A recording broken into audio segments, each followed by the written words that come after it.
Ini dia itu yang dikenal lagi ngapain?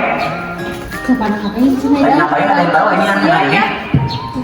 Nah, ini yang di sini tuh ini adalah relik yang ada di Candi Borobudur. Teman-teman tahu Candi Borobudur?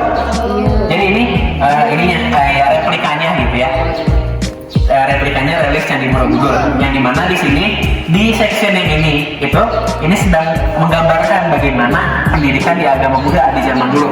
Nah, kalau teman-teman lihat di yang tengah ini adalah gurunya ya, atau biksu atau buddhanya gitu.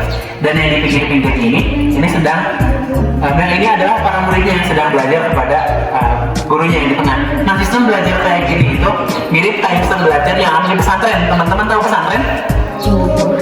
Kalau di agama Buddha itu namanya kecantikan, tapi kalau di Islam itu namanya pesantren. Sistem belajarnya mirip, di mana nanti di sini, kalau di sini kan di agama Buddha kayak gini ya. Kalau di pesantren itu, Pak Ustadznya bakal duduk di tengah-tengah, nanti santri-santrinya bakal duduk melingkar di sekeliling Pak Ustadz buat belajar, baik itu belajar mengaji, mendengarkan ceramah dan sebagainya, kayak gitu.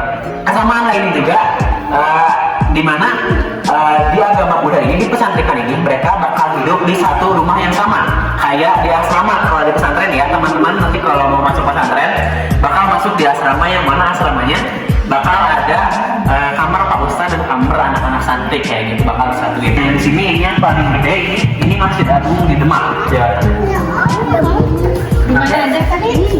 Yang itu Masjid Menara Kudus, ini Masjid Agung Banten, ini Masjid Agung Demak.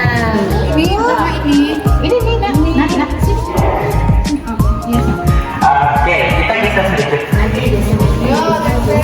Sunan atau Wali Songo, dia sunan apa yang menyebarkan agama Islamnya pakai kebudayaan wayang? Oke, nanti teman-teman bisa cari sendiri. Oke, kita naik ke atas.